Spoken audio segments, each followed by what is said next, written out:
านบนทุกเนาะที่กาผับบาทกระเพื่อเนาะเรียกทานบุญทุกพระพ่อเนาะประธานบริษัทพระสุโกเป็นชื่อกัน ชื่อเดียวกัน และก็ฮักเพ่มายังพ่อแม่พี่น้องเนาะชาวบ้านกระเพื่อโบราณเนาะมื้อนี้เนาะแต่ว่ากะบ่เป็นหยังเนาะเฮาอยากได้ผู้แผ่ที่ซื้อเนาะและก็แสดงความฮักแพงเด้อพ่อแม่พี่น้องทุกคนข้าพเจ้ายอดซ้ายพิมพ์สารเนาะเป็นพ่อบ้านมันคนใหญ่ปากไปกันและก็เป็นคณะนำอยู่ในบริษัทพัสโกลานะจุดประสงค์มื้อนี้ก็บ่มีหยังหลายเนาะเพียงแต่อยากมานึงมาเว้าเรื่องราวของบริษัทนิติกรรมต่างๆของบริษัทเนาะและก็ผลิตภัณฑ์ต่างๆที่มีอย.บ่หรือว่ามีเอกสารบ่และก็3นี่ก็เนาะเว้าเรื่องอันนั้นเนาะแล้วเว้าเรื่องสมาคมของบริษัทเฮาเนาะมันมีจังไดเพิ่นสิมาเล่าให้พ่อแม่พี่น้องเฮาฟังเนาะว่าสิเป็นไปคือจังไดเนาะจังว่านัดทางคารบรรทุกเนาะให้เพิ่นเข้าร่วมคนซ้ำร่วมได้นะแต่ว่าบ่ทันได้ว่าร่วมบทบาทแต่ว่ารอบต่อไปเฮาสิมีการร่วมบทบาทอีกเนาะเพื่อจะมาเผยแพร่เกี่ยวกับเรื่องบริษัทและก็เรื่องผลิตภัณฑ์ของบริษัทเฮาก็เป็นต้นคือปุ๋ยเนาะของบริษัทเฮาแต่ว่ามื้อนี้เฮาจะมาพังข่าวๆเนาะเกี่ยวกับระบบของบริษัทและก็สังคมต่างๆเนาะประธานเพิ่นมาให้ความรู้เองเนาะมื้อนี้เนาะขอเชิญทางประธานขึ้นมาให้ความรู้เนาะขอเชิญ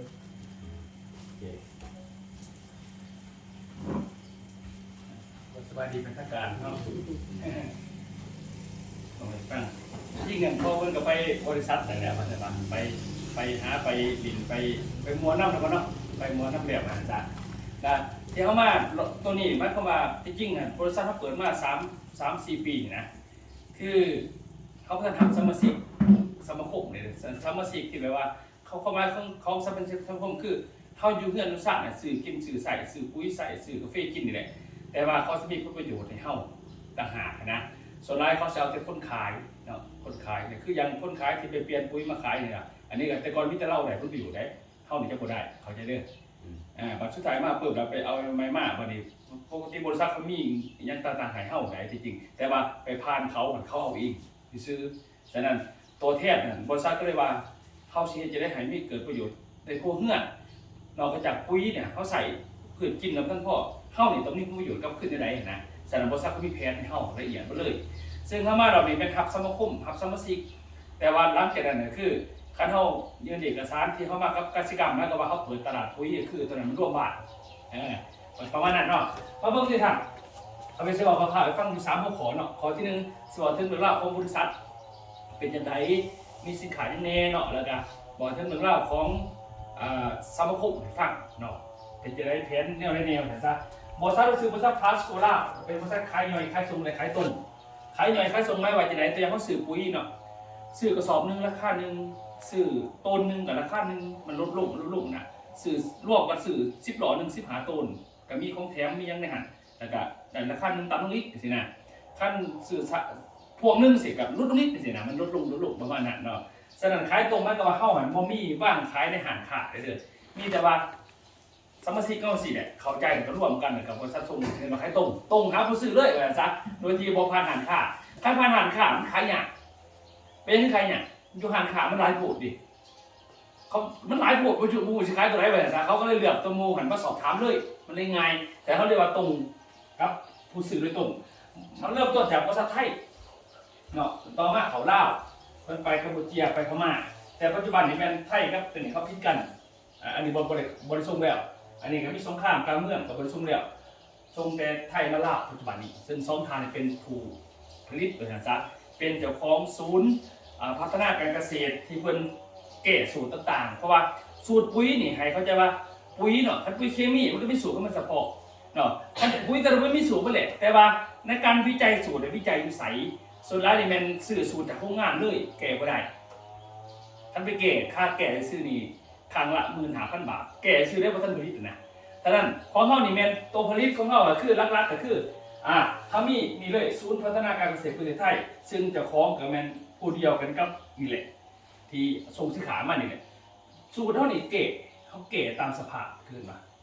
เฮาแก่เข้าไปในกระสอบแต่ก่อนมันสิมีดำซื่อๆก็จะว่ามีดำผสมขาวเป็นหยังคือดำผสมขาว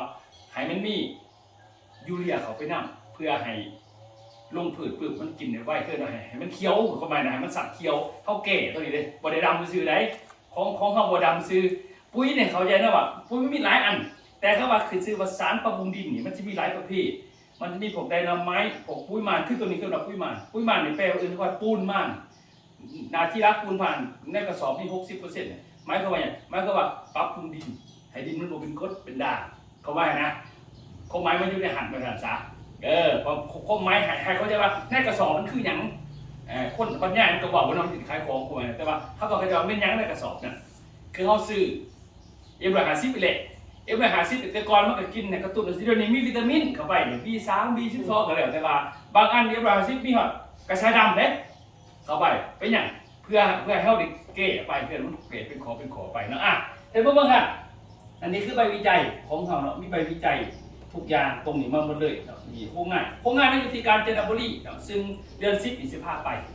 เดือน10สิพาทีมงานไปเที่ยวการเจนบุรีเนาะมีสำนักงานต่างๆประเทศไทยของเฮาอยู่บัดนี้มาเบิ่งเขาสุราษฎร์เนาะมาเบิ่งสำคัญในเขาบ้านเฮานี่แหละเขาบ้านเฮานี่มันต้องมีใบอนุญาตทั้งหมดอยู่เกือบ8ใบมันจะถูกต้องตามกฎหมายเข้าใจนะตลอดคือบริษัทพาสโกล่าเนี่ยเขา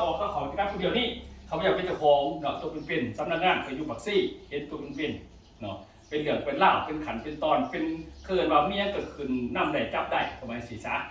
วันนี้เกี่ยวพันยังไงมันเกี่ยวพันหลายอย่างนึงตัวนี้เกิดว่าทะเบียนการค้าทะเบียนการค้ามันก็ว่าเฮามีสิทธิ์ในการเอาสินค้ามาขายให้ถูกต้องกับกฎหมาย1 ขอ 2ตัวนี้เกิดว่าทะเบียนตำรวจที่อนุญาตนำใส่กาประทับให้ถูกต้องตามกฎหมายเหมือนกับสมุนขั้วตัวที่3ป่ะนี่คือว่าใบดำเนินกิจกรรมพวกสินค้ากสิกรรมและสิ่งเป็นดอกเนาะที่ตรงกับแขวงเก็บภาษาโดยตรงเลยตัวนี้นะเนาะอายุการมันเบิ่งนี่อันนี้มันมือเขาลงครบ1 ปีดิหอดมันจะมีการกำหนด1 ปีหอด2026กันละเดือนเก่าแล้วก็ต่อใหม่เดือนเก่าต่อใหม่เสร็จเดือนเก่าต่ออีกเดือนเก่าต่ออีกเสร็จมันต่อทุกปีแล้วก็ตัวนี้คือว่าใบทะเบียนอากรไงมันสำคัญตัวนี้เลยอากรนี่ได้อากรหมายความว่าเท่าสมใส่มีรายได้จากการขาดขายตัวจ่ายให้ภาครัฐเนาะภาษีคือเป็นตัวนำเขานำออกของเขานี่จ่ายภาษีโดยที่บริษัทนำเขาให้เขานำเขาโดยบุญคุ้มแต่เขาเป็นคนจ่ายภาษีประมาณนั้นเนาะอันนี้คือใบนะบอกใบอากรบัญชีประจำปีต่างๆเขาครบหมดเลยอ่ะซะอันนี้คือใบทุกแบบใบเด็กสมัยที่สุดคือปุ๋ยที่มาขายต้องมีทะเบียนฝุ่นท่านเป็นกาแฟก็มันมีออยนะกฎหมายเนาะทะเบียนฝุ่นนี่คือออยของสินค้าให้เข้าใจเสียซะแต่ว่าคันเป็นคำว่ากินข้าวปลาเอื่นว่าออยน้ำเต้นน้ำดื่มยังมีออยเด้คันกินข้าวปลาถึงก็มันจะมีออยเนาะแต่คันว่าปุ๋ยบาลงดินแต่กี้มันมีแต่กสิกรรมและป่าใหม่คุ้มครองแต่อันเดียวง่ายปัจจุบันพวกนี้นี่ได้ยากอีกเพราะว่าเป็นกสิกรรมและสิ่งแวดล้อมคือว่า2 กระทรวงรวมกันกับกฎหมายนะวันนี้ทุกห้องการมันร่วมกันแบบใหญ่เจอใหญ่ในเอกสารมันยากขนาดอันนี้คือทะเบียนฝุ่นของเราเนาะปุ๋ยหนักปุ๋ยเม็ดเขามีองค์การจัดตั้งบริษัทที่แข็งแห้งเนาะแล้วก็เฮ็ดเวียกกับภาครัฐโดยตรงด้วยกันเปิดตลาดทุกขั้นทุกตอนออกโทรทัศน์ล่าต่างๆแบบสมบูรณ์แบบว่าซั่นซะอันนี้คือภาคของบริษัทเฮาให้เบิ่งประมาณนี้แต่ส่วนของการตลาดแบบสินค้าเบิ่งสินค้าก่อนสินค้าเฮานี่โดยหลักแล้วมันบ่มีแต่ปุ๋ยของเฮามันสิมีเขาจะว่าเนี่ยปุ๋ยคนกับปุ๋ยพืชเนาะปุ๋ยพืชก็คือปุ๋ยเม็ดปุ๋ยหน้าปุ๋ยคนก็เป็นอาหารเสริมสุขภาพต่างๆซึ่งแต่ก่อนนี่ข้าพเจ้านี่เนาะเฮ็ดธุรกิจแต่อายุ22 ปีแต่ปี 2008 ขายยาสมุนไพรแต่ปีนั้นมาแต่มาขายปุ๋ยหันปี 2016นะ2016ของปัจจุบันก็10 ปีรวมแล้ว18 ปีธุรกิจสมุนไพร8 ปีบัดนี้สมุนไพรแต่ก่อนเงินมันน้อยเนาะมัน250เด้อก่อนเนาะมันก็ขายง่ายเด้พอยาขวดนึงนี่2,000 บาท 3,000 บาทน่ะมันก็คือมัน250นี่ปัจจุบันเงินมัน700พุ่นน่ะบัดสมุนไพรขายยากมันแพงดิมันแพงกว่าเก่าบัดนี้ไปหมอมันผัดง่ายกว่านะเข้ามากับจำแพงก็เลยหันทิศไปว่าเฮาสิบ่ขายเป็นยาขวดเพราะว่ามันแบ่งบ่ได้ก็เลยว่าให้โครงผลิตสินค้าเขาเนี่ยแบ่งว่าเป็นกาแฟใส่ในกาแฟใส่ในซ่าใส่ในเครื่องดื่มสิน่ะเป็นยังคือแบบมันง่ายเพราะว่าคันยาสมุนไพรคันตามกฎหมายแล้วคนที่จะขายได้เขาว่ายาต้องเป็นเพศที่มีป้ายเขียวเท่านั้นแต่คันกาแฟบ่เป็นหยังแต่บ่แม่นว่ากินกาแฟแล้วดีบ่แม่นได้คันกาแฟแล้วดีปากซองเฮาก็ง่ายเนาะปลูกเองขัวเองเนาะบดเองกินเองเนาะ กันดีตาเนาะทุกคนเนาะจริงๆมันโมเมนต์ไหนเขาหมายคือว่ากาแฟคือเอาซื้อมาตั้งเพื่อได้เฮ็ดทะเบียนเอกสารออยได้ง่ายขายไผก็ขายได้แต่ว่าตัวมันปัวหันมันบ่แม่นกาแฟเขาเรียกว่ามันเป็นสมุนไพร30ชนิดอยู่ในหันเขาใส่อยู่ในหันไปหาซะเขาหมายนะแต่ขั้นคือชื่อว่าคือบ่ยาโลดบ่ได้คันยาโลดคันกาแฟราคา100,000หรือว่า150,000คันยาปึ๊บมันต้องคูณ2เท่าแต่จริงอันเดียวกันแหละเพราะว่ามันบ่ต้องกฎหมายยาดิคูณ2เท่าเป็น300,000จังซี่แหละมันบ่สามารถขายได้ครึ่งนึงวันนี้ผู้ที่เขาจะขายได้เขาจดทะเบียนมาหลายมันเปลืองแล้วกระจายภาษีอากรทุกเดือนสินะมันได้ยุ่งยากเขาก็เลยว่าหันมาเป็นกาแฟเพราะกาแฟนี่ย่างไปตลาดเขาก็มีขายเป็นบ่เขาว่ามีขายที่เป็นกาแฟสุขภาพมากกว่าผู้ใดก็ขายได้เขาก็เลยแปลงเอาสมุนไพรที่เขาถนัดงัดมาใส่ในกาแฟนี่คือเรื่องราวของเขาประมาณนั้นเนาะฉะนั้นก็เบิ่งปุ๋ยเฮาเนี่ยปุ๋ยเฮานี่น่ะเขามีปุ๋ยเม็ดมีปุ๋ยหน้าเนาะเขาจะอธิบายเขาจะยังไงของปุ๋ยเนาะปุ๋ยตัวเขาปลูกกาแฟกับโคตรนี่คือกันเป็นอย่างเป็นสิ่งที่มีชีวิตเหมือนกันขั้นสิ่งที่มีชีวิตต่อการมี4อย่างเหมือนกันต่อการน้ำต่อการอากาศต่อการอาหารต่อการยานี่คือหลักการเด้อฉะนั้นให้เขาจะจังซี่บ่ต้องไปว่ามันดีน่ะเขียนใส่นี่มันบ่ต้องไปสนใจเฮาเข้าใจมันนี่นะเข้าใจแล้วพ่อเอาไว้น่ะเข้าใจแล้วพ่อว่าเขาเอาหยังใส่ในกระสอบตัวนี้สำคัญกว่าสมมุติว่าคือคนกับพืชมันต้องการอาหารน้ำเนาะยาในอาหารน้ำยาอากาศบัดนี้อาหารนี่นะขั้นคนเนี่ยต้องการอาหารอยู่หาหมูขั้นกินอาหารหาหมูหันทางกายกับใหญ่อ้วนท้วนสมบูรณ์อยู่ในแข็งแห้งตามโลกได้คำว่าหาหมูคืออย่างเขาก็กินแต่ละมื้อแต่ละวันนั่นที่เหลือเห็นบอกเป็นอย่างเวลาเขาปนมันจะบ่มีแต่ปลาเนาะคันมีแต่ปลาไปต้มกับเอิ้นปนเนาะไม่บอกมันก็ต้องมีพักมีเป็นนัวอย่างมันพวกนี้เขาเฮ็ดมาหาหมูใส่แล้วเขาก็กินเขาลงไปเป็นอย่างคนเราสิกินอาหารเสพมุมเขาเลยคันกินในเขาเชื่อกินเมื่อไหร่ต้องไปเนาะหรอกินเมื่อไหร่เลยเป็นอย่างเพราะว่าเขามันเป็นคือถาดอันนึงคือในหาหมูคือถาดคาร์โบไฮเดรตเป็นถาดแป้งเขาหันยำเป็นอย่างกินอาหารนี่เขาได้กินหลายกว่าหมูคงกินเนี่ยตัวหลอกเขาลงไปแต่ว่าเขาจะกินเมื่อไหร่กินเมื่อไหร่วันนี้ไม่อย่างยำไปยำมาเขามันแปลงเป็นน้ำตาลบ่วันนี้น้ำตาลเนี่ยคนเอาไงน้ำตาลแต่บ่แม่นน้ำตาลแต่เขาไปนั่งกินตัวเนี่ยหวานๆโมเมนมันมาจากเขาดิเขาอย่างเนี่ยวันนี้น้ำตาลเพราะมันถ้าตับอ่อนมันบ่แห้งเขากินเขาไม่คือเบาหวานมันขึ้นเนาะไปยังมือขึ้นเพราะว่าน้ำตาลมันเกินเพราะว่าตับอ่อนเขาผลิตอินซูลินเผาผลาญบ่ได้เขาพยายามจะเก่งผมดีเด้อเพราะเขาจะไปเรียนอยู่ต่างประเทศก็4เทื่อเดี๋ยวของสุขภาพเนี่ยวันนี้มาเบิ่งเลยว่าคือพืชเนี่ยมันใหญ่หย่อนนั่นเหมือนพืชมันใหญ่หย่อนอาหารมันคือกันแต่อาหารของพืชเนี่ยมันโมเมนต์คือโคตรมันนี่มันโมเมนต์หาหมูมันต้องการอาหารอยู่17ชนิดบาดนี้พืชนะมันจังเสียไห้ใหญ่สิบ่พ่อมันต้องงามน้ำเนาะแม่เนาะใหญ่ก็จากงามน้ำหมากเวลามันออกดอกมากครับบ่ให้ออกดอกหลายสุดต้องบ่ล้นพ่อมันบอกฉะนั้นมันต้องมีอาหารครบ17ชนิดอยู่ในหันที่มันจะเฮ็ดให้ครบสมบูรณ์ของมันฉะนั้นสำคัญที่สุดคืออยู่ในปุ๋ยเนี่ยหรือว่าในกระสอบคันว่าปุ๋ยคือบ้านเฮานี่เขาเบิ่นปุ๋ยในภาษาลาวเอิ้นว่าฝุ่นคันปุ๋ยเคมีเอิ้นว่าฝุ่นวิทยาศาสตร์เห็นป่ะฉะนั้นเขาบอกฝุ่นวิทยาศาสตร์หมายความว่านักวิทยาศาสตร์นี่ปรุงแต่งขึ้นมาปรุงแต่งให้เป็นอาหารพืชบัดนี้สมัยก่อนนี่มาตอนนี้กับ16แบบ15พวกนี้เรียกว่าอาหารหลักของพืชฉะนั้นถ้าอาหารหลักขาดบ่ได้คือคนนี่นะสิเขาคุกไป5 ปี10 ปีสวัสดิ์10 ปีเขาคุกคันได้กินเขากินน้ำกินนุ่มกินได้คุกก็บ่ตายเนาะแต่ว่าบ่งามนะพ่อใหญ่เนาะบ่งามเด้บ่งามแต่คันว่าอยู่ในคุกยุคเขาน้ำก็ได้กินอาหารเสริมก็ได้กินลิปสติกก็ให้ทาน้ำหอมก็ให้ฉีดออกมาน้ำก็กูอยู่เนาะบ่น้ำก็อยู่เฮือนเนาะสังเกตได้ว่าฉะนั้นข้าพเจ้ากำลังสรุปไว้ว่าพืชนี่นะปุ๋ยเนี่ยปุ๋ยเม็ดนี่มันคืออาหารของพืชก็คือเขานำของกินต่างแต่ว่าปุ๋ยกระสอบใดมันมีอาหารหลายตัวกันซื้อเข้าใจป่ะฉะนั้นครับปุ๋ยเคมีการนี่มันมีอาหารคือ1ถาดคือ46 นี่กระสอบที่ฝากปุ๋ยขาวที่บานไปแต่เคี้ยวน่ะคือเอิ้นว่าถาดเดียวว่าปุ๋ยถาดเดียวปุ๋ยยูเรียปุ๋ยเขียวเข้าใจป่ะอายุอยู่ในดินอยู่ที่14 วันคือสุดแหละเข้าไปเดือนนั้นแม่นเบิดเข้าไปน่ะให้มันเขียวเกินว่าคันคนก็มันงอมๆอยู่นี่ออกซิเจนแล้วเป็นไงงอมๆอยู่นี่ออกซิเจนเอามาใส่ปุ๊บแล้วก็ฟื้นขึ้นมาแต่บ่ได้ใส่เลยไปบ่ใส่เลยบ่ได้เห็นบ่ ให้มันดึงฝืนซื้อเกินว่าอยู่ได้ในซ้ำนั่นฉะนั้นเมื่อเบิ่งทุกปุ๋ยเฮานี่มันมีอาหารเกิดว่าการผลิตนี่ผ่านศูนย์พัฒนาเกษตรนี่เป้าหมายของเขาคือการเฮ็ดจะได้ให้ตอบโจทย์กับพืชมันจะได้หยังเขาวิจัยจากตัวนี้ไม่เกี่ยวเนาะฉะนั้นเขามีอาหาร17ชนิดวานลงดินตัวนี้มันเปื่อยไว้ตัวนี้เด้อเปื่อยไว้สึกน้ำแล้วเปื่อยไว้ตัวนี้นี่เราอยู่ได้รอบนึงประมาณ4เดือน3ถึง4เดือนที่ว่าหาอาหารพืชกินมันเก็บกินของมันเองมันกินอาหารฝอยส่วนปุ๋ยน้ำเป็นหยังย่อยๆสั่นปุ๋ยน้ำแม่นอาหารเสริมคือ150คือเบียร์สินะคือเหล้าสินะคันแม่มีก็คือเป็นท่าคือลิปสติกคือน้ำหอมไปย่อเรามาเสียคักๆมาเด้อ1 ปีนี่ว่าคนลาวนี่เสียเงินไปทั้งหลายกลุ่มระหว่างของเสริมกับของหลักเด้อพืชก็คือกัน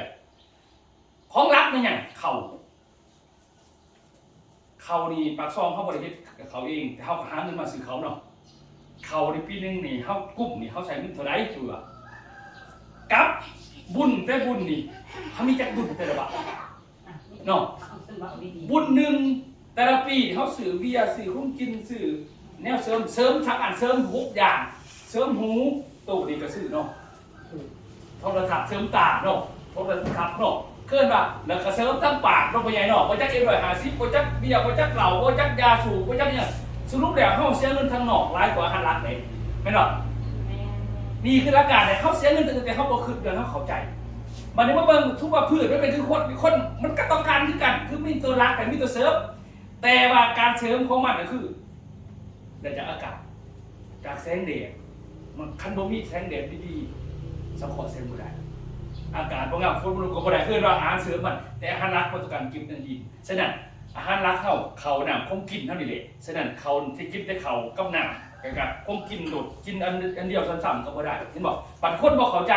ขนาดคนเฮานี่แซ่บสุดยำบุญเฮาว่าลาบงัวเนาะมีหยังเนาะแต่คันลาบงัวแซ่บสุดแล้วนี่เดี๋ยวแม่เดินรอขึ้นเบิ่งโอ้ยแซ่บสุดขนาดลาบงัว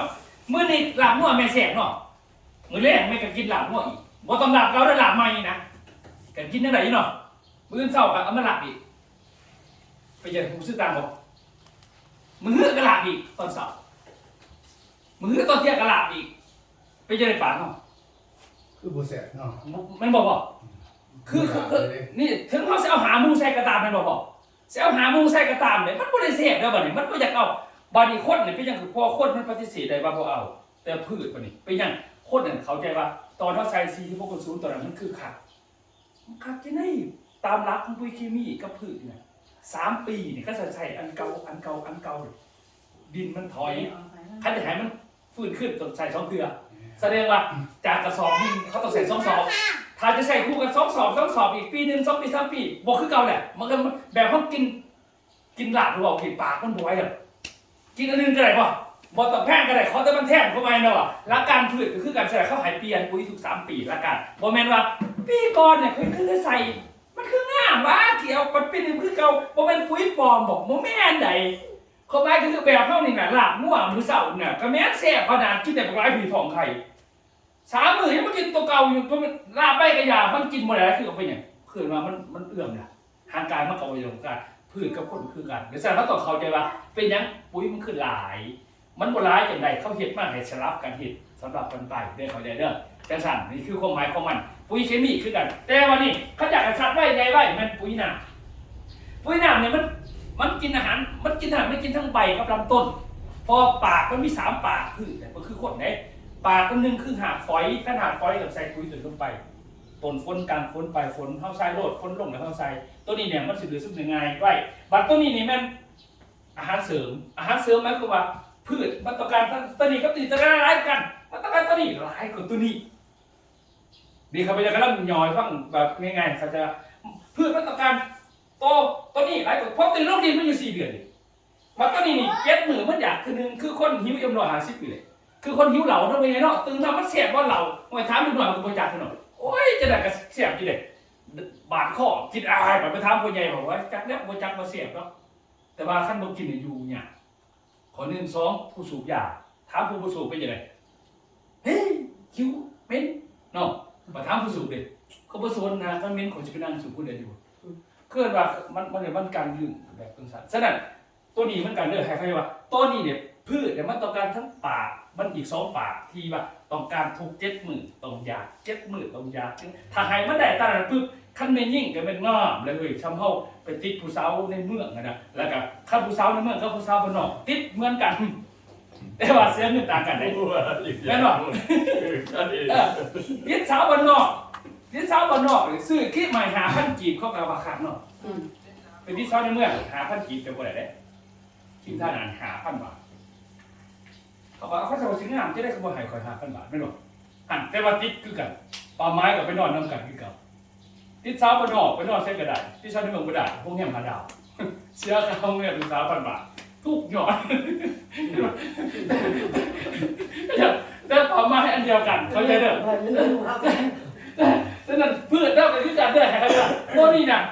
พืชเนี่ยมันอยากอาหารทั้งใบทั้งเสริมทุก7 มื้อแต่ว่าขั้นขี้ขาดกันเดือนละเทื่อก็เอาบ่ไปยันดอกนะฉะนั้นตัวนี้บ่คนโลด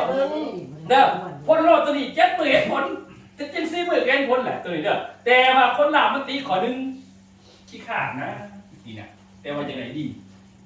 ขี้ขาดนะมันติดบอกว่าขี้ขาดไปจะได้คือคนเฮานี่นะอยากกินแนวเสียบนะแต่ว่ามักผู้สาวมากๆเขายิ้มจะอยู่ชุดสาวขี้ขาดไปหาเบิดเรื่องสภาพเนาะบ่เชื่อทำจะหนอดนี่ก็จอนสายลูกอ้าวเขามีใจอยู่แต่ว่าสุดท้ายว่าขี้ขาดโทรหาเนาะขี้ขาดเสียก็บ่มีเกิดขึ้นนะคือกันแต่ว่ามันประหยัดเด้อตัวนี้ลงโหลดอยากให้มาจับดอกจับอยากให้เป็นหยังตัวนี้มันสามารถใส่โดยเฉพาะเป็นพาวเวอร์กรีนตัวหลักหัวเสือมันหัวเสือที่เป็นกระจายคือตัวนี้มันเคยมาพาวเวอร์กรีนตัวนั้นโหนของแท้เลยใช้รถประหยัดตัวนี้เด้อครับอันนี้ที่บอกถึงขาวๆลวกเพราะมีหลายสูตรย้อนเฮ็ดถือกับฤดูของพืชบ่เอามารวมกันถ้าเอารวมกันมันสิตีกันก่อนมันสิแบ่งแง่หยาบขนาดแต่ว่าทั้งดินนี่มันอยู่ได้4 เดือนฉะนั้นเอารวมได้แต่ขั้นทั้งใบพยายามแง่ดีสุดคือคนนี่น่ะเวลาเขาหมอเด้อฟังอีกอธิบายง่ายๆนี่ตัวนี้เป็นคือมันยาสมุนไพรยาสมุนไพรเวลาร่างกายเจ้าเสื่อมโทรมตัวนี้กินลงไปใส่ลงไปมันจะแก้ความแข็งแรงของร่างกายกลับขึ้นมาต้านโรคตัวนี้มันจะอยู่แห่งการโดนบัดตัวนี้นี่เป็นยาเนี่ยยาหูหมอยาหูหมอนี่มันบ่มีร่วมกันไหนขันยาสมุนไพรมันร่วมกินอันนึงเบาหวานตั้งส่งอันนั้นปวดคอปวดเข่ามันจะร่วมเบิดว่าสมุนไพรแต่ขั้นมายาหลวงมันจะบ่ร่วมกันนั่นน่ะมันจะร่วมว่าเจ้าเป็นโรคกระเพาะมันก็ซักยาเข้าไปกระเพาะโรคเห็นหรอมันก็เลยไวเจ็บหัวกินปุ๊บเช่าเจ็บหัวโหลดเห็นป่ะเจ็บแขวกินลงไปมันก็ลงผอมตัวเลยมันแหลมมันใส่แขวไปจนเอาพระบาทส่วงผลิตคือว่าเคมีมันสิหลากไปขั้นกระสันเป็นไปสนั่นปุ้ยหนักเขาเลยเห็นเป็นสูตรบอมียาพวกหมอเลยหรอกเจ้าซีนอันนึงเด้อแขวจะก็ได้ประวัติกระเพาะมันบอมีเด้อบอมีนั่นน่ะสนั่นรักการได้กระตามถามเป็นปุ้ยหนักกล่องบอลร่วมกันฉะนั้นปุ้ยของเขานี่จังมันเงียบตัวเขียวกับเขียวตัวดอกกับดอกตัวหมากกับหมากเข้าใจป่ะแล้วมันจะนิ่งตรงเสร็จปุ๊บเลยประมาณน่ะ แขวก็เอาตัวเขามาใส่แขว คือข้อไม้น่ะโอเคเนาะเข้าใจประมาณนี้เนาะการใส่เนาะประมาณน่ะอันนี้คือบอกถึงตัวนี้เนาะเอาบอกถึงแผนธุรกิจเท่าเนี่ยตอนนี้เนี่ยเขาหับสมาชิกสมาคมเนาะคันว่าสมาชิกสมาคมนี่แม่นคนที่สมัครเขามาเป็นสมาชิกนั่นคือสมัครที่500 บาทเข้ากับเลือกสินค้าเอาว่าเขาจะเอาหยังมันที่นี่คันเอาสบู่เดี๋ยว4 ก้อนคันเอาซ่าเดี๋ยว2 ก้อน2 กล่องซ่าตัวนี้เป็นพวกบำรุงพวกบำรุงสายตาเนาะตัวนี้กินกลางเว้นเที่ยงก่อนนอนก็ได้พวกเป็นยังเขาจะใส่ตัวนี้มันซ่าเสน่หาพวกมดลูกพวกตกเขาไม่กินพวกเจ็บงงสินะมันเจ็บปัญหาภายในของมันยิ่งพวกเฮ็ดให้หน้าใสตัวนี้ก็ได้เนาะตัวนี้หมายความว่าเขาสามารถหาระบาดเป็นเงินกีบ350,000 กีบได้ของไปของราคา 1,180 บาทเท่าไหร่ไปประมาณน่ะเมื่อสมัครเข้ามาแล้วบาทนี้เวลาเขาซื้อของต่างๆเด้อให้ว่าราคามันก็สิเป็นราคาสมาชิกราคาต่ำลงเราซื้อปุ๋ยซื้อหยังแล้วแต่ที่สำคัญคือมันมีเที่ยวให้พ่อตัวอย่างคือคนได้เป็นสมาชิกสามารถเก็บยอดรวบมากตัวอย่างคือตอนนี้เขามีโปรโมชั่นพาสมาชิกไปเที่ยวในเดือนนี้ไปวันที่13 ถึง 17 เดือนหานี้เดือนหนาเนี่ยเดือน4 เดือนหนาไปเดือนกลางเดือนตัวนี้นี่แม่นปุ๋ย3 ตนแม่นถ้าจะไปฟรี1 ที่นั่งตัวนี้เนาะ3 ตน1ไปฟรี1 ที่นั่งตัวนี้เขาจะพาไปใส่พอเคยไปเที่ยวน้ำดูบ่แบบนี้แต่พอเที่ยวปักเซ่เนาะไม่เนาะพอเที่ยวปักเซ่บ่ ขอที่วนเนาะแต่พอท่านได้ไปพี่ตัวนี้เป็นกรุงเทพมหานครเด้อเขาจะพาไปตอนกลางเว้นนี่พาไปนี่เลยดิสนีย์แห่งประเทศไทยไปสวนสยามทะเลกรุงเทพอยากบินนี่ก็ได้ถ้ามีบัตรเห็นเรียบร้อยแล้วเนาะตัวเนี้ยอยากบินอยากม่วนก็ได้หรือไปทายหมูซื้อก็ได้อยู่นี่เครื่องมือของมือเดินทางเครื่องมือกินข้าวอยู่นี่ห้องจองอาหารหนึ่งเมื่อแล้วเนาะแล้วม่วนซื้อนี่แล้วจะไปจะดินน้ำกระดินมันมีฟังผู้หญิงฟังผู้ชายแบ่งกันเกินว่ามีทะเลจำลองตัวนี้ว่าเป็นทะเลแท้ได้แต่ว่ามีคือปึ๊บเป็นน้ำจืด คุยซอยลำตี น้ำจืดในเรื่องนี้ด้านนี้มาที่นี่เนาะหลังจากอีกเครื่องมือวันนี้เขา15เขากรุงเทพมหานครเขากลางเมืองกรุงเทพวันนี้ตอนกลางคืนเขามือทมิตรที่เขาไปเที่ยวแมนเขา15ไปนี่เลยเนาะไปลองเฮือกตัวนี้เด้อลองเฮือก3 ชั่วโมงนี่เบิ่งเต็มตัวบอลลอง ในล่องเรือเจ้าพระยาพร้อมโปรโมชั่นดีๆที่ทีมงานชิปไปไหนคัดมาให้ ใครอยากหาสถานที่โรแมนติกพาครอบครัวคนรักไปทานดินเนอร์ชมวิวแม่น้ำเจ้าพระยา สามารถทักมาพูดคุยสอบถามกับทีมงานพร้อมจองแบบระบุโซนที่นั่งกับชิปไปไหนได้เลย จองปลอดภัยไม่มีชาร์จเพิ่ม เริ่มต้นที่เรือสุดหรูอลังการครูซเรือ3 ชั้นขนาด700 ที่นั่ง โดยแบ่งเป็นที่นั่งภายในห้องปรับอากาศบริเวณชั้น 1 และชั้น 2 ส่วนชั้น 3 จะเป็นชั้นดาดฟ้าเปิดโล่งสามารถชมวิวแม่น้ำเจ้าพระยาได้แบบ 360 องศา ใช้เวลาล่องเรือตั้งแต่ทุ่ม 15ไปจนถึง3 ทุ่ม 15รวมระยะเวลาล่องประมาณ 2 ชั่วโมง เรือจะเริ่มต้นที่ท่าเรือไอคอนสยามไปยังสะพานพุทธวัดอรุณและไปจบที่สะพานพระราม 8 ก่อนจะหันหัวเรือกลับมายังไอคอนสยามสำหรับเมนูอาหารจะเต็ม International Buffet ไฮไลท์คือซีฟู้ดทั้งกุ้งแม่น้ำโตๆแซลมอนและหอยแมลงภู่พร้อมกับมีเวลคัมดริงก์น้ำเปล่าและชากาแฟฟรีบนเรือยังมีการแสดงดนตรีและการแสดงประกอบดนตรีการแสดงโขนให้เราได้เพลิดเพลินตลอด2 ชั่วโมงพาไปล่องเรือดินเนอร์สุดหรูชมวิวแม่น้ำเจ้าพระยากินกุ้งแม่น้ำซีฟู้ดและบุฟเฟ่ต์ไม่อั้นกับ The Opulent Cruise ซึ่งเรือเขามี3 ชั้นค่ะชั้น 1-2 จะเป็นห้องแอร์มีห้อง VIP บริเวณชั้น 1 พร้อมคาราโอเกะส่วนชั้นบนจะเป็นรูฟท็อปที่สามารถชมวิวได้แบบ 360 องศามีเมนูอาหารกว่า 30 เมนูและไฮไลท์ที่สุดก็คือกุ้งแม่น้ำที่มีทั้งเผาและออนไอซ์เนื้อสดเด้งดึงไม่เพียงเท่านั้นยังมีแซลมอนสดๆบาซูชิสเต็กเนื้ออาหารไทยซุปยำเบเกอรี่ขนมไทยที่ตักแบบไม่อั้นตลอด2 ชั่วโมงและไม่ต้องกลัวของหมดเพราะเขาเติมตลอดไม่มีขาดช่วงกันเลยโดยเรือจะล่องไปตามแม่น้ำเจ้าพระยาจน2 ทุ่มใช้เวลาล่องประมาณ2 ชั่วโมง ไม่ใหญ่ตัวเห็บบัส เมริเดียนครูซเรือหรูล่องแม่น้ำเจ้าพระยาที่มี2 ชั้นซึ่งทางเรือจะมีเวลาล่อง2 รอบค่ะอย่างรอบซันเซ็ตและรอบดินเนอร์ส่วนรายอาหารจะเป็นแบบบุฟเฟ่ต์มีทั้งอาหารไทยและอาหารนานาชาติให้ได้เลือกทานกันได้อย่างเต็มอิ่มส่วนการแสดงก็จะแตกต่างกันออกไปตามรอบค่ะอย่างรอบซันเซ็ตจะเป็นดนตรีสดอย่างเดียวส่วนรอบดินเนอร์จะมีทั้งดนตรีสดการแสดงรำไทยและเต้นพร้อมให้เราเพลิดเพลินไปกับวิวสวยๆของแม่น้ำเจ้าพระยาได้อย่างฟูลฟิลกันเลยอันนี้คือบอลเขาจะไปเที่ยวกันเนาะตอนกลางคืนเขาสิขึ้นเฮือนี่เป็นขึ้นเฮืออยู่เอเชียทีก็คืออันนี้จะเป็นท่าเฮือเขาจะขึ้นแต่ก่อนสิขึ้นท่าเฮือแม่นเขาสิมาเลาะกันในตลาดถ่ายหมู่พยังเบิดเลยมันเป็นการ ไอ้ก็ไม่ไอ้เสียง ก็เลยแม่มาถ่ายรูปนี่ เห็นแต่บัสสปอร์ตซื้อแล้วไป สา เที่ ม ยว ต้นนะครับ เขาจะซื้อเองแบบไปขายหรือเขาจะขายแต่มาซื้อเลยแต่เขาสิขอพี่คนซื้อน้ำมัน12ตัวแล้วเขาเซ็นน้ำตลาดขั้น3ตัวเป็นเท่าแต่ไปที่หรอกเนี่ยไปลองเนี่ยแบบนี้ได้เที่ยวนี่เขาไปเที่ยวตลอดเลยเที่ยวทุกเดือนเขาจะกระดังมากเมื่อวานเมื่อก่อนเนี่ยไปเที่ยวพากันมาเมื่อวานเมื่อก่อนเนี่ยไป3 จังหวัดพาทีมงานไปกระดังมากเลยร่มอย่างเมื่อวานก็ไม่มีพอท่านได้พักตั้งหนึ่งเนี่ยไปเลยนี่น่ะเขาซื้อลองเนี่ยนี่เด้อ ตัวบอกแม่ ลองเนี่ยอันนี้ไม่พันภาษาส สิ ว่าง คุยกับคนใหญ่เด้อ ภาษาสว่างเขาเรียกว่าภาษานี่กรุงเทพใช่ไหมเขาสะพานไปเขาสิเย็นเมื่อเขาไปได้บ้านเขาไปที่ไหนกินรู้อยู่สบายสไตล์พาสโก้เข้า จอ ตัว ย นี้เลยค่ะ ต้นนึงต้นนึงมันก็ได้ไป เมียนง่าย ร้อย ซื้อชวนกันนะไปเที่ยวกัน ๆเมียน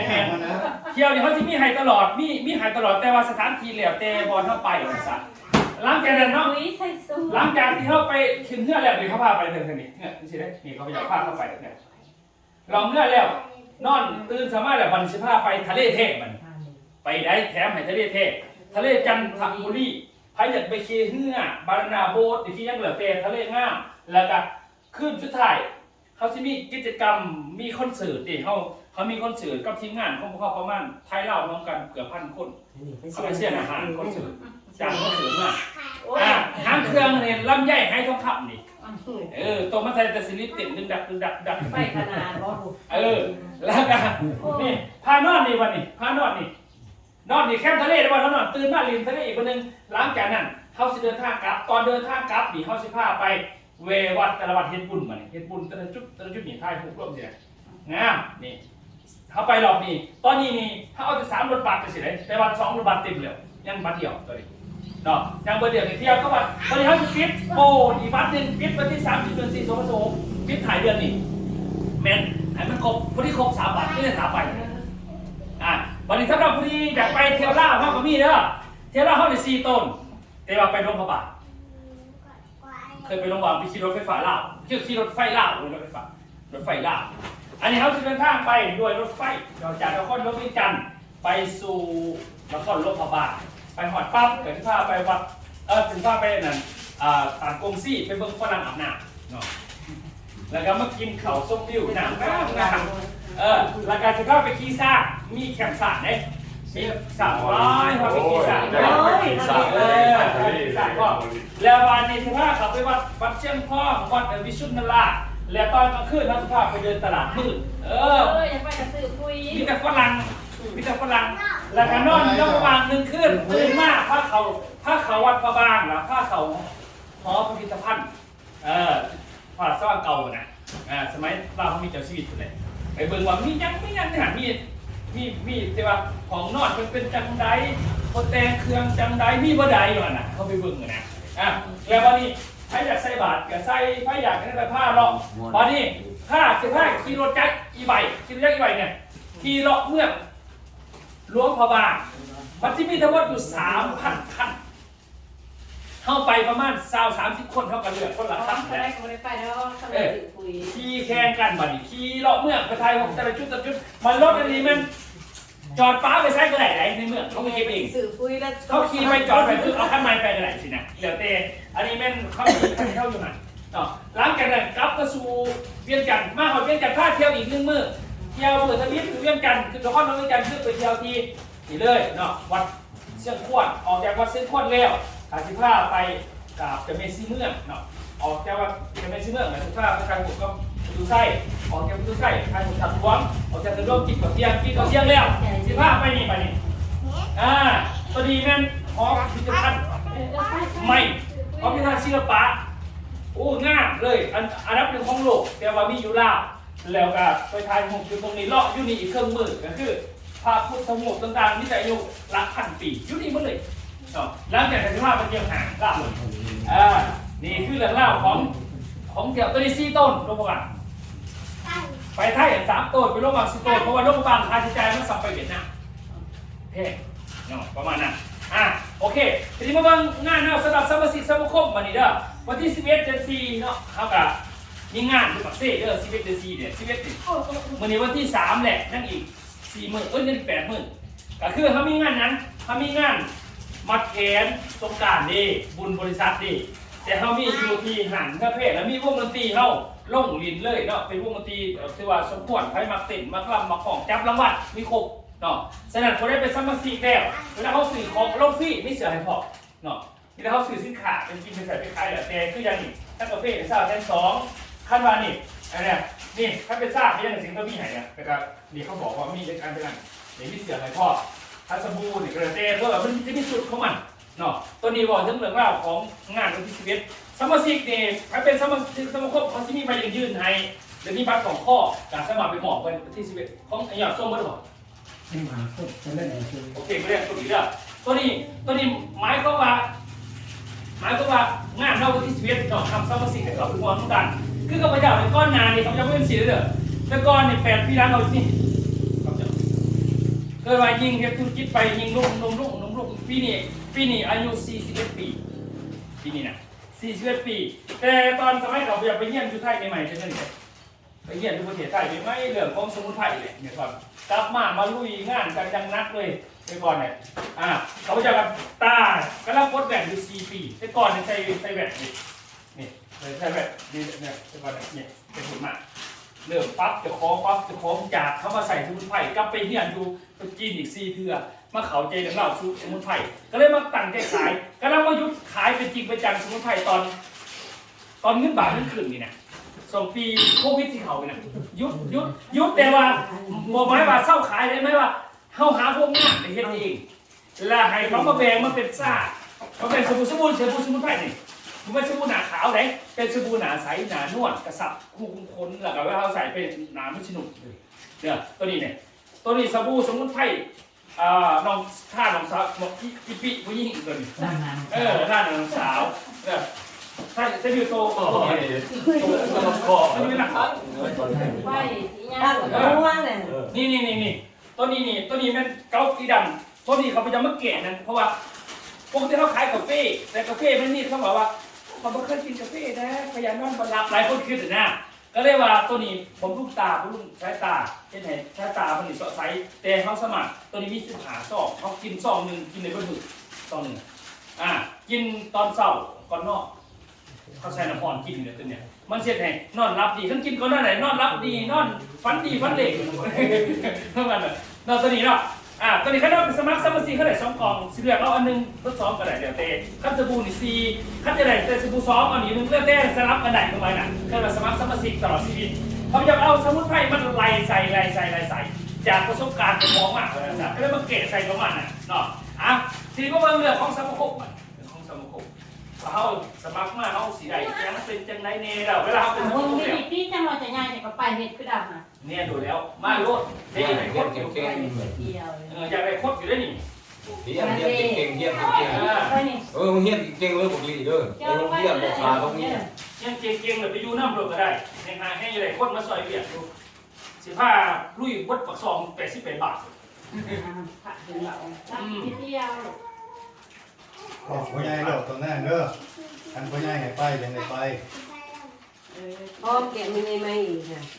เราจะได้ไปคุมพร้อมเก็บมีในจะไป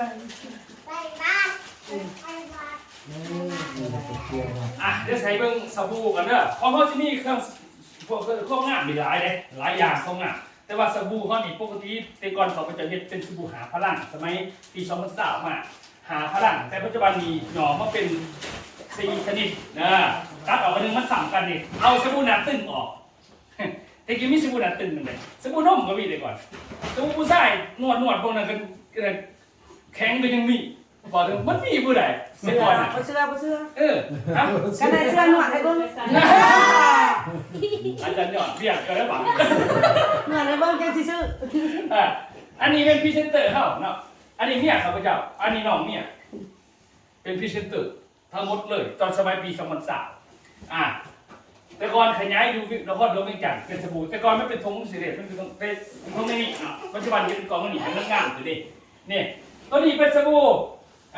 โปรตีนปัญหาเรื่องพวกห้อยตีการนาขำนาเสียสีนาทาว่าพวกน้ำมันเนาะมันจะเก็บพวกน้ำมันได้เนี่ยตัวนี้ก็แล้วก็ทาว่าพวกขัดหัวมีตุ่มนี่สาผมได้ตัวนี้นะสาผมได้เพราะว่ามันผสมน้ำผึ้งเล่นสมมติไปจีนผสมน้ำผึ้ง เนปะเถีย มันรวมนี่สมน้ำผึ้งตัวนี้ได้ เศร้าจังไหมน้องบ่กินเหล้าบ่กินยากินบ่ได้คุณ แล้วว่าพวกขัดหัวพวกรักแค่มันจะซอยแก่ได้มันเพราะว่าลิ้นของโสมจีนเด็กโสมจีนแต่การน้ำผึ้งเขาเป็นสูตรลักๆในการใส่ตัวนี้และสมุนไพรอีกหลายตัวเนาะสมุนไพรมันมีอีกหลายตัวอยู่ในนี้มันจะปราบสิวเสียนพวกรถผิวร้อยพวกเก็บถึงพี่พันวันนี้ใบน้ำผึ้งกับว่าแม่นสิว่าน้ำผึ้งต้องเขากินเด้อเกิดมาเป็นน้ำในหั่นผึ้งเขาสกัดมาเกิดมานุ่มผึ้งซื้อมันนะพอแม่นมาผึ้งแต่ว่าเขาไปเนี่ยเกาะเป็นตัวขีดให้เขาคล้ายเป็นขวดเป็นตัวนั้นได้ตัวนั้นมันเขากินต่างกันเด้อเกิดมานุ่มผึ้งมันจะเป็นยาออกมาเนี่ยเขาใส่หนวดเป็นใส่เบื้องว่าการใส่พานหน้าเนี่ยคือสิเนาะอันนี้เป็นพรีเซนเตอร์เขาเนาะพรีเซนเตอร์รักๆแก้ไขต่างๆในเบื้องเนี่ยพวกขั้นเด้อพวกก็พวกผิวคนเฒ่าเนี่ยผิวคนเฒ่าที่มันตัวนี้มันสิเกตได้พวกห่อนๆนะขั้นแฉบนิดๆติดตัวนี้มันสิเกตได้อันนี้เนี่ยอันนี้เป็นพรีเซนเตอร์เขาพอดีจากเขาใส่อันนี้เป็นน้องไผ่คนเลือกเองไม่ได้ใส่เนี่ยเนาะอันนี้เป็นทีมงานเส้นขวางเป็นตัวแทนเส้นขวางนาก็เป็นกุ้ยๆเห็นไหมอันนี้เขาก็ใส่ทางมา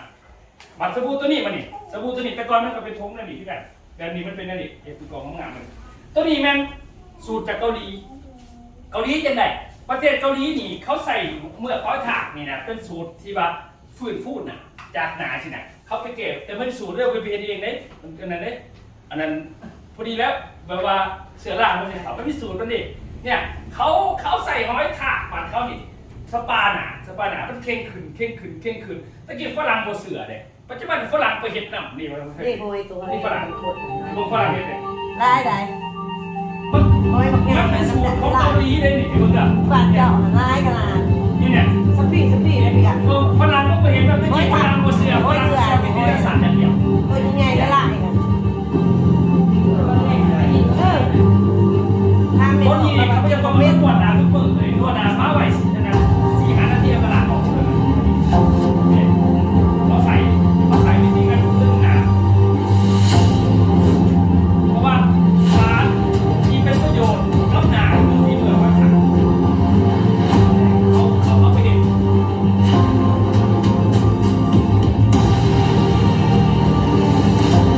เขาเห็นน้ำเลย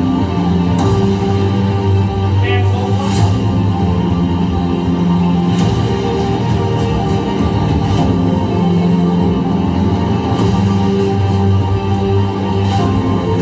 เขาใส่เมื่อวันถัด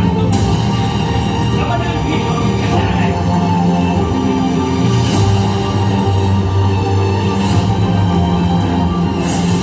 เอาก็เอาไปแจกกัน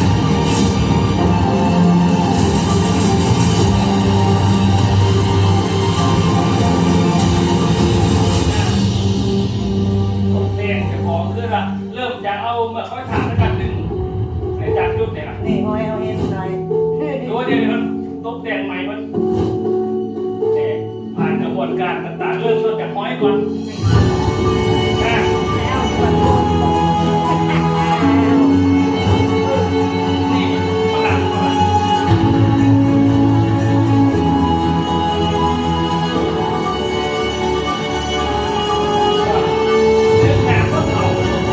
รื่องน้ำก็เถาเนี่ยคือเมื่อเขาถากเด้อเมื่อเขาถากจะปีจะเพียนเองเด้อ มันมีสูตรมันดิมันจะมีวิตามินมันจะมีวิตามินต่างๆเพื่อเป็นสูตรของเขาเลยปรับปรุงแต่งออกมาเป็นสูตรที่เกาหลีใส่ มันสิไล่ไขมันในหน้าตาออก มันสิเก็บกับพวกได้ที่แผ่สารหรือว่าใส่เครื่องสำอางมาแล้วสารมันละพวกนี้นี่น้ำมือเศร้านะเขาอาบน้ำมันบ่นวดป้าไปหาหน้าที่นะครับจะละมือจะต้องใส่ติดต่อกันประมาณ2 อาทิตย์เด้อครูตัวนี้หลังจากนั้นแล้วขึ้นหอดแต่มัน ไอ้ไอ้ตัวขั้นนะเป็นผ้าตัวซูขั้น โอ้ตัวนี้ตัวขั้นมันมีแต่ตัวนี้มันเป็นตัวรวบได้ทั้งหนาได้ทั้งโตได้ทั้งขั้นเลย ก็ก็ได้ ใจเย็นๆจังหน่อย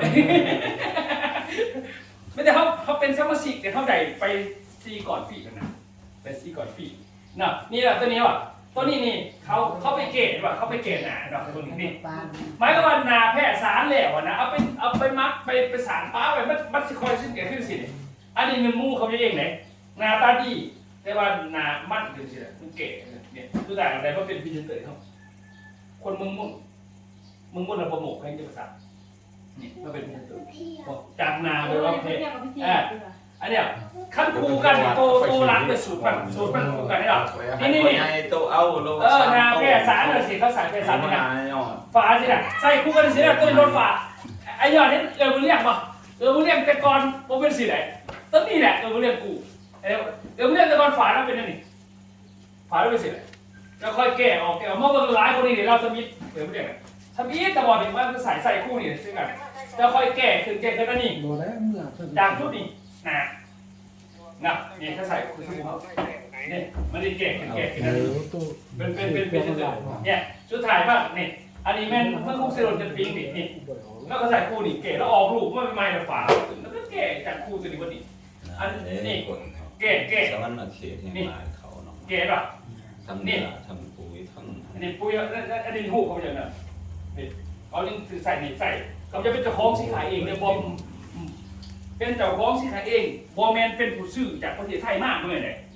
เป็นเจ้าของสินค้าเองซื้อกับเป็นเจ้าของทิปทั้งหมดในของเฮ็ดตามจังให้โครงงานเฮ็ดตามเขาก็ซื้อสูตรบ่ให้เขาเรียกว่าก๊อปปี้ใครจะเป็นเจ้าของเองว่าซั่นซะเจ้าของมันเองทั้งหมดเลยผลิตก็แม่นเองขึ้นก็เองออกแบบเองทุกเองออกหมดทุกงานบ่ได้ซื้อจากตลาดมาขายได้เมื่อซั่นเด้อเป็นเจ้าของเนี่ยจากนี้นะเห็นบ่นี่เด้อ เราเริ่มใหม่ๆได้ซื้อลงมาต่อมาเริ่มไซส์ขึ้นนะเริ่มไซส์ขึ้นขายก่อนขายก่อนเนี่ยรายพวกนี้เพื่อนเนี่ยอันนี้ยุทธเขตนาเราแห่งดิแล้วก็ใส่ครูมันทีนี้นี่น้องสาวขี้น้องสาวเท่ๆเลยนะเนี่ยหนาเนี่ยถ้าเป็นโมติเกิดแบบนะเป็นมันเป็นสีหนาแล้วก็ซิ้วขึ้น หนาอายแผล เห็นไหนว่า แค่ไหนนะ หามาให้น้องใส่น้ำปฏิให้มาใส่ไปเรื่อย สมุนไพร ๆเปลี่ยนไปเนี่ยตัวนี้เนี่ยจากนาแห้งปัจจุบันในนานี่ส่วนนี้อันนี้หนามูลเลยอันนี้มันขงอันนี้แบบผ้าเลาะขายมือหนึ่งสบู่ทงชีบัวหรือเบิร์ดมือเดียวอยู่เนี่ยบันข้อดนดิแล้วไปเข้านอนถาแล้วว่าจับนอนถาอยู่บันพักเราไม่เป็นไรเองเราหลอกไป2 บาทบันข้อก็ดนดิวัดทงหมดใหญ่เราแต่ว่าหนาแล้วจะสีเลยเราใส่มาเลยเปลี่ยนไปแล้วเปลี่ยนไปเนี่ยจากนี้นะเรื่องเปลี่ยนแปลงมานะครับอยู่ตรงกันวันนี้เปลี่ยนไปแล้ววันนี้อันนี้ผู้ชายเนี่ยสบู่นี่เรื่องมันก็แก่ออกไปแต่ละครั้งนี่อันนี้เมียกับเราเองคนนี้เป็นพรีเซนเตอร์ที่แต่เรื่องมันเป็นเขาจะเองไปเนี่ยอยู่กับมันมาพวกถ้ามีเดี๋ยวนาเขาจะเป็นคนกันแต่พอที่เป็นสีได้เลยเขาหมายแต่เริ่มถ้ามีเนี่ยพอเป็นปีนี่ได้ หลายปีเลย 8-9 ปีก่อนพอเลยมาถึงว่าพอเป็นดิวดีได้เลย แต่ข้าวคนนี้ที่ กับว่าคนนี้ชีวิตผู้ใหญ่8 กับจน10 ปีแล้วพอดีเห็นมาพอเนี่ยต่อมาฟอกแล้วก็ฟอกแล้วก็ทดสอบมันก็เปลี่ยนขึ้นในนั้นมันตึงแล้วมันเป็นเองมันตัวนี้นะไม่ใช่หนามตึงเขาจะอยู่ก็มันมาโอ้จังหวัดชายโลดติดต่อกันก็ว่า14 มื้อเจ้าชิหักมันเนี่ยนี่แหละเขาไปเจ้าค่าขายสบู่นี่ได้รถใหญ่เป็นขันเลยสิซะเอาตรงๆรถคันสีแดงตัวขายเหรอตัวคันสีแดงมาขายมันเป็นรถคันใหม่เนี่ยคันเล็กได้จากสบู่อย่างเดียวเลยบ่มีอย่างอื่นเลยรถเป็นใหญ่เป็นขันบ่ได้บ่ธรรมดาเนี่ยตัวนี้สบู่มียิ่งพวกกันนั้นพวกแก้วพัดก็มีเลยเนาะพวกโป๊ขาวพวกมีกินหนอกเสามีกินยกกระซับให้กระซับปากชงขอดที่ไหนมันเป็นพวกนั้นยางกายกันบ่ได้สิพวกนี้มันจะเกลี่ยยางไปนำมาได้ทั้งผลสินะมันจะเกลี่ยอะไรในหนอพวกนี้เนี่ยนอนอารมณ์บ่มีอารมณ์มันจะเกลี่ยแต่ตัวนี้อันนี้เขาบอกเขาใส่ลายเนี่ยเขาสุดท้าย3 ตัวนี่เป็นตัวเอกตัวรักเลยแล้วเขานี่เวลาเขาใส่ไปมันเป็นเคมีใส่ที่มันจะขับพิษก่อนต่อมามัน2 แซมของรุ่งในของกันมันจะเกลี่ยนี้มีออยทุกอย่างของผู้ใดลูกค้าไล่ขนาดแม่นบ่น่ะลูกค้าอยู่ใกล้เลยพอประเทศเนาะขยายไปบ่น่ะปึ๊ดเอามาใส่อันนี้คือที่เฮาขาขายผ่านมาสบู่อันนี้บ่อยฟังว่านี้โอเคที่บ่บอกถึงสมาคมมานี่สมาคมนี่เฮ็ดจังได๋สมัครเข้ามา500 บาทเนาะตอนนี้เบิ่งตัวนี้วิวให้เพิ่นกดเอาไปผมขอสุดท้ายเด้อ ปากน้ำอุดม ประมาณ10 นาทีทุกคน ให้กับบุปผานั่นเพราะมันบ อั อน ก นี้ ว่า เป็นซ้ายของเรา บอกพี่นะถือไว้ซื้อเขาอธิบายในจอลูกพี่นะไปซื้อบอกอ่านก็ได้บอกพี่นะฟังเอา มันบ่อยากปากนะ เมียใครเขาเจอสีเสืออะไรมันมีสีเสือแต่ละกันคือว่าตำแหน่งสมคบเด้อทำไมโบซันเซนก็ใส่เสือแบบนั้นแหละ ไม่ใช่จะยุโรป บ่ใช่ใจอยู่ดอกเอ้ย หม้อเดียวอะไรไปเที่ยว อยากไปเที่ยวนะ จัดไป บ่เอาอย่างอื่นเนาะ อยากไปมองเดียว คันไม่ใหญ่พอใหญ่บ่ให้ไปนี่เซ็ตหม้อหลีบักลี วันนี้ครับเอามาเบิ่งนะเบิ่งหนึ่งตัวสมาคมนี่ตัวฐานสมาคมของพระพัสดุนี้ ในภาคนี้ ตัวนี้แมนเขาจะมีส่วนเหลือกันทั้งหมดอยู่30ใหญ่ๆเนาะมันสิมีก่อนที่ว่าแต่งงานขอลูกเสียชีวิตบ่แม่นเฮาก็แล้วแต่ขอแต่อยู่ในสมณครัวเดียวกันเนาะเพราะว่าเวลาเฮาเป็นสมาชิกแล้วนะเฮาสมัครหาเลยบาท300,000หาแล้วได้ของตัวนี้ไปเฮาจะสบู่4 ก่อนหรือจะเอาตัวนี้2 กล่องก็ได้หรือจะผสมกันก็ได้สินะเฮามีบัตรมีเอกสารเวลาเฮาซื้อของรอบหน้าเฮาสิมีเต็มนี่เก็บไว้ตลอดชีวิตกันแล้วแต่ปี2 ปี2-3เดือนแล้วแต่เฮาซื้อต่างๆซื้อปุ๋ยเฮาก็ได้สื่อผู้ตัวข้างสื่อพานนั้นจันยอดเพิ่นแล้วก็พานพอเพิ่นสิประสานพอไปถึงมาจากบริษัทอีกพอจะบ่คือตัวอื่นเด้อเก็บไปเก็บได้หลายโลดร้านที่เขาเก็บได้หลายแหละบัดนี้ก่อนนี่เฮือนเฮาน่ะเกิดงานแต่งงานเสียชีวิตหรือว่างานของลูกผมเป็นเฮาออกก็ยากแต่ให้ทุกคนมีสมรภูมิคือกันเฮา ยืนเกลื่อนมาทั้งจันหยอดใส่คนนี้เพิ่นก็ยืนบริษัทแต่ถือตีไว้เขาจะเอาตัวเลขอยู่ในนี่มาคูณเป็นเงินใส่ซองซอยเฮาเข้าใจป่ะเคยมันเป็นเงินกลับไปเฮานี่พันมาเฮาบ่ได้เอาตัวนี้ได้เฮาก็ท่านในโลกแบบนี้พอนี่เห็นซื้อเราแต่เฮ็ดแล้วพอซื้อคือกันกับเจ้านี่ซื้อเรียบเขาจะซื้อบุญส่งพาพอดเฮ็ดซื้อบุญส่งซื้อคือกันแท้อยู่นี่เฮ็ดแต่เฮิงเลยบัดนี้แต่ว่าเขาบ่ทันได้มาหาเราอยู่เสียเทื่อเนาะบ่ทันบ่ลงเทื่อใดอันปีตัวนี้และปีหลังจากมันจะเป็นตลอดได้บัดนี้เข้าไปน่ะพอเบิ่งแล้วบัดนี้แต่แม่เขาลูกซื้อที่แบบนี้นะแบบนี้นี่คือจะเสียบ่เขาอยู่ในบริษัทนี่น่ะเมียเอาลูกสิเมียเอาลูกปุ๊บสิน่ะเมียเอาลูกปั๊บเขากะมีตัวนี้แล้วนี่เขาก็ซื้อขายเขาก็ไม่ยืนเขากะพูดไปขึ้นให้ตามตำแหน่งเนาะตอนนั้นแหละบ่ได้มีหยังนี่ให้เบิ่งนี่เขาก็มอบเงินนี่เขาก็มอบเป็นเงินให้ดิคือผู้นี้นี่อยู่กับเขาจะว่าปีปลายอยู่ไปปุ๊บนี่ตัวนี้นี่เขาแบบอยู่ปุ๊บแล้วก็เฮียนหนูธุรกิจเฮ็ดไปค้าขายไปน่ะบางคนนึงก็ไปออกกำลังกายลดต่ำเราตายเสียชีวิตลูกเรากับประกอบเอกสารยืนมาหาบริษัทยืนมาซีโอหัวหน้าหน่วยบริษัทก็กดสอบเอาใบถึงมาดูสินะเท่านั้นง่ายๆพอเอาใบแล้วปั๊บแล้วนี่เขาก็ตรวจสอบว่าจะมีเต็มเท่าไรเขาก็คูณตามตำแหน่งเขาก็เอาเงินแหกนี่ลูกเรานี่ตอนงานแต่งงานเสียชีวิตนี่นะนั่นเองเขาเอาเงินให้เขาดินี่เขาจะอยู่กับเหตุการณ์เนี่ยเขาจะอยู่มาจนเกือบปีแล้วนี่เดี๋ยวต่อมานี่ก็มอบนี่เรากับมาหักเงินมาเงินนี่ทีมงานเขาก็มอบเงินให้นี่ตัวนี้คนเมืองคงเซโดนแล้วนี่นะเป็นเจ้าของปั๊มน้ำมันเมืองคงปั๊มน้อยๆเนาะ สื่อเกลือสิได้บิน มีแบบนี้ไปเลยคุยเขาไล่เป็นกระสอบระบายเขาเก็บไปหลดมันเป็นเต่งเขาเลยเนาะแต่ว่าพันมามันกระบอกแหลกพอเขาก็ท่านเป็นซัมเปอร์ซิกซัมเปอร์โคกตัวนี้เขาขายซัมเปอร์โคกแล้วก็ซื้อเก็บอย่างเดียวเลยเก็บไปหลดยังได้ยาบัดเกิดนั่นคือเนี่ยพี่แต่ยืนเขากับพี่เอาตัวนี้มันจะมีใบไหเขียนดอกใบแบบเขาเขียนนี่ถ้านั่นเนี่ยเขาก็ไม่ได้ตรวจสอบเป็นอย่างกับท่านนี่เขาเป็นคนโครงสร้างเขาเนี่ยเลี้ยแต่เขาพูดตามใบดีทำไมนะเพราะว่านี่อันนี้แบบผู้นี้เล่ามันซื้อปุ๋ย15 ต้นลงบริษัทกับแถมไห่ต้นนึงลูกเล่านี่เอาไปดาวน่าเสกซื้อนี่นะเราเองก็ได้ไปเที่ยวเลยเราก็ไปเที่ยวนี่ไปเที่ยวนั่งไปเยี่ยหนูนั่งไปเขาจะนั่งไปฝึกนั่นนี่ไปเที่ยวพัทยาปกติแล้วอยู่2 ปีปลายเป็นอย่างนี้นะมาตอนกลางคืนไหลจ่ายคนอะไรรุ่นอะไรกันเขาไปถามลูกเล่าแล้วก็คนยืนเนี่ยเขาเขียนใบนี่มาเนี่ยมันจะมีเขียนให้ไปเขียนแบบใบเสียชีวิตนี่ทีมงานเขาก็ส่งกันมาห่วงงานน้ำเหมือนนะและเอาใบตัวนี้มาซื้อเลยมันก็มีใบตัวนี้เราอยู่มา2 ปีปลายเนาะมันก็ปีหลายปีแบบว่าไหนเนาะเขาก็มาคูดให้สินะง่ายๆจะสั่นเด็กเขาก็ไปห่วงง่ายเด็กเขาเกิดร้านแล้วก็มาหักเด็กเขาจะ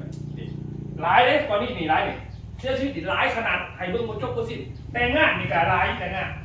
มันหลายเขาแบบคิดไปเรื่อยเนาะอันนี้มันคนบ้านน้องสะพันเมืองปากซอง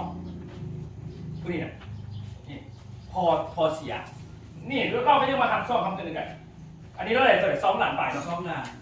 500,000 บาท2 ล้านบาทอะไรแต่ถือว่าโอเคเราบริษัทเป็นอย่างเขาไม่ได้ซื้อแต่ว่าปากซองเขาขายปุ๋ยดีเขาเก็บไปคือทุกกระสอบมันมีเห็นหมดเลยแต่อย่างคือพอทบนี่นะเราร่วมยอดได้ปุ๊บ15 ตัน300 กระสอบแล้วมี300 ใบอยู่ไหนแล้วก็เป็นของเราเนี่ยถ้าเขาซื้อของเรากับมิตรให้แต่ยังไม่ซื้อของเราก็ให้พอเขาเป็นสมาชิกมาได้ครับมันเป็นสมาชิกเราก็ให้ไม่ได้เพราะว่าเราร่วมกับทุกคนเราเป็นหัวหน้าหน่วยดิบริษัทก็สิเอาไว้ให้เราและเขาก็มาบืนสินะเก็บไว้หมดเกิดเรื่องเขินเท่ากับเอามาร่วมกันมาเงินบริษัทเท่ากับรายเงินให้สินะง่ายๆจังนั้นเดี๋ยวผมบอกนี่เขาก็จัดคณะมาห่วงงานนับอันนี้มันถ้าแต่งเลยถ้าแต่งเนี่ยเราอยู่มากแล้วก็เสียชีวิตเองนี่เราเสียชีวิตเราเป็นลูกทั้งคนเรานี่ลูกสาวเราก็ยังมาหักนี่ลูกสาวเรามาหักนี่เขามาหักเงินผู้ดีได้เท่าไหร่2,385,000ก็ขึ้นก็ไปนี่แหละนะได้ไรแต่มีใบในพวกอันนี้แต่งงานนี่เมืองละมากนี่นะแต่งงานก็มีใบเขาเขียนใบเสนอมาหาบอกเกินนั่นขึ้นใน30แต่งงานคนลูกเสียชีวิตมันไม่มีอยู่นะเท่านั้นเองมันมีอย่างนี่ผู้นี้นี่เขาจะนี่สมัยยังออกคนนี่อยู่มาปัจจุบันแล้วลูก3แล้วว่าถึงว่าไปหายังไงกันตอนนับเราก็เก็บไปดีไหวขึ้นกันซื้อของทุกครั้งซื้อกาแฟเขาขายกาแฟพวกนี้เพราะว่าเขาบ่มีสวนดิคนนี้เขาขายสบู่อย่างเงี้ยเขาขายกาแฟกับสบู่มันมีประเด็นกับสบู่มันมีประเด็นทุกอันที่เอาไปซัมเมอร์ซีเราชื่อลินชื่อไส้ชื่อคัสมันมีไอ้เมอร์เราไม่ได้มีแต่บาฮากระทงหนึ่งเก็บไป ในตู้นี่นะเขาเก็บไปในตู้สมุดขวานแหละเป็นอะไรเก็บไปถ้าท่านบ่มีอย่าง ส่งเลย ง่ายๆหนึ่งพี่ทำเป็นซับซิครั้งเดียวตลอดชีวิตเลยโอเคมาเบิ่งมานี่มาเบิ่งว่าเก็บเขาคูดจะไหนมานี่เบิ่งเขาคูดมานี่คูดจะไหนตามเจียด้วยก่อนเด้อพอเบิ่งตามเจียเด้อก็คือคูดตามนี้เลยคลิกไปมันหลายคนเนี่ยมันหลายแห่งนี้เลยคลิกใครมันบิดไปโอเคมาเบิ่งนี่ค่ะนี่มาเบิ่งตามเจียเมื่อกี้นี่แม่น7ขั้นตอนนี่เบิ่งเด้อสมาคมมันมี7ขั้นตอนมันจะมีตำแหน่งมันตามเสือซี่นี่ซี่2ซี่3ซี่4 7ตำแหน่งนี้นี่ตำแหน่งที่7เป็นเสือตัวนี้เห็นจะไหนมันสิได้ขึ้นตำแหน่งทวิตนี่ปุ๊บนี่แม่นเฮาซื้อสินค้าชุดเฉพาะขาระบาด350,000นี่นะเขาเป็นตำแหน่งนี่แหละนะเขาสมัครนี่เป็นแบบตัวที่1เขาก็สมัครเก็บไปเลยสมัครก็ซื้อนี่เขาได้ของไปเขายังได้ใบนี่เก็บไปเลยหรือแล้วนี่ซื้อรอบหน้าก็เก็บซื้อปุ๋ยรอบหน้าก็ถามเอาสื่อทั้งผู้ใดสื่อเพราะว่าถ้าผู้ท่องมันจะเป็นขนาดหน่วยของเป็นปักสองเราประสานกันเลยหรอเราบอกเขาจะถามจันหน่อยบอกเขาเช็คเราก็มีกลุ่มบริหารบริษัทเราก็ถามบริษัทการจัดการให้เราเนี่ยง่ายๆตัวนี้แหละเขาก็มีแต่ที่ซื้อและเอาประโยชน์ของตัวเองผ่านมามีซื้อเป็นของเขาบริวารเหลือเงินเขาอยากแต่เขาได้อย่างซะแต่จากนี้ไปเขาจะได้เองเนาะบริษัทเขาขายเท่านั้นเพราะตอนนี้เขาสมัครกัน500 บาทวันที่11นี่ก็มีแต่ว่ามาเบิ่งว่าเงินไขในการไปพวกนั้นมันก็ไปเพราะว่าเขาสมองไปยืนดิไปยืนก็บัตรประจำตัวไม่มีใครบอกไหนเขาก็เป็นคนสังคมดีกว่าสมบูรณ์เลยอันนี้มาในตำแหน่งที่2เจสิได้เป็นตำแหน่งที่2นี่มาเบิ่งเหมือนเขาเป็นตัวที่1เวลาเขาเก็บไปหน่อยเนาะเวลาเกิดเป็นหน้าครูชีวิตเขาจะเป็นตำแหน่งนี่แหละคูณ100 เท่าเดี๋ยวไปยืนเกียรติคูณ100 เท่าหมายความว่าอย่างหมายความว่าเก็บไปได้10,000คะแนนแล้วแต่จักปีเลยเด่น10,000คะแนนเวลาเกิดแต่งงานครูชีวิตอยู่ในสมรภูมิเลยนะใครก็ยาจะหักเลยสมัครยืนได้แล้วพี่ยืนปุ๊บเขาเบิ่งเขาดับเลย10,000คะแนนเขาคูณ100 เท่าเอา10,000กับคูณ100เกิดอะไรขึ้นหลักกี่คะแนนเขาใช้ช่องอะไรนึงเห็นป่ะอันนี้ตำแหน่งที่1เลยถ้าเกิดเป็นตำแหน่งที่2นี้ถ้าตำแหน่งที่2เกิดเสีย200 เท่าก็คือตำแหน่งมันตำแหน่งที่2นี่จาก10,000คะแนนถ้าเขาเป็นตัวที่1เขาได้ล้านนึงเนาะถ้าเขาเป็นตัวนี้เขาจะแต่งงานครูชีวิตเขาได้2 ล้านนี่มันคูณตามตำแหน่งมันแต่ถามว่าเขาเป็นตำแหน่งตัวที่3นี่เขาได้300 เท่าเป็น3 ล้านเลยคะแนนเท่าเก่าแต่เงินต่างจากตำแหน่งถ้าเป็นตำแหน่งตัวที่4ได้500 เท่าได้5 ล้านคะแนน10,000คะแนนถ้าเป็นตำแหน่งตัวที่1ได้600 เท่าได้6 ล้านถ้าตำแหน่งตัวนี้ได้700 เท่า7 ล้านถ้าตำแหน่งสูตรเสือตัวนี้แม่นได้1,000 เท่าแสดงว่าเขามี10,000คะแนนเท่าไหร่10 ล้านกันยังเพราะนั่นเองที่เขาไม่ได้ว่าสมัครสมาชิกแล้วก็ยัดถึงตำแหน่งมันจะซื้อแล้วก็เก็บตัวนี้ไว้ทุกการซื้อเขานี่แหละจบเลยง่ายๆมันบ้างวันนี้ตำแหน่งที่1สมัครขาระบาด3 เดือน5ผมเป็นสมัครซื้อเงินได้เขาได้คล้องไปราคา1,000 กว่าบาทเท่าไหร่ก็รู้แต่สมัครเขาซื้อคล้องกันแหละแต่เขาอยากจะไปซื้อแบบว่ามาลำมาลอยนะซื้อแบบตัวทิพย์ตัวแดงซื้อแบบมาลำมาลอยซื้อมาลำมาลอยให้ซื้อเป็นขอมันซื้อสมิธสมัครก่อนหลังจากซื้อรองนาเขาใช่แล้วมอนี่มัน แต่ว่าได้ซื้อนึงก็ได้ซื้ออะไรหลังจากมันจะเป็นในแนวเรื่องอะไรเรื่องไปเลยเขาจะสมัครก่อนครับพอสมัครกันมันจะเป็นของผู้อื่นเพราะว่าการสมัครเหมือนเขาว่าสมัครก็เลิกเหมือนเขาซื้อกล้องเนี่ยนะสมัครปุ๊บเขาก็ได้คล้องไปแต่ว่าเขาได้กล้องนี่ไว้บัตรเขาซื้อรองนากับสมัครเขาได้ตัวนี้เขาก็เก็บไปนะฮะแต่ถ้านักบอลสมัครก่อนก็ยากเนี่ยเขาเอาตัวนี้บริษัทไหนมันบึ้งยงมงเก็บมันก็กลายเป็นผู้ที่สมัครเนี่ยเอาของห้องนะนับเอาได้ดิอันนี้ฉะนั้นเขาเก็บเอาดีกว่าก็จะได้เท่ากับซื้ออยู่แล้วนะซะตำแหน่งที่2จะได้เขาสิได้คืนตำแหน่งที่2นี่เขาซื้อสินค้าครบ10 ล้าน10คะแนนเอาอะไรซะเขาซื้อปุ๋ยหนาชุด A ชุด B นะเนาะเพราะว่าชุดปลาย2 ชุดก็ได้ตำแหน่งตำแหน่งตัวที่3นี่มันเขาไปเที่ยวบริษัททีนึงตัวอย่างคือเขาไปเที่ยวลองเหื่อบอลหรือไปเที่ยวลงบักเดือนทีนึงปุ๊บเขาได้ขึ้นตัวนึง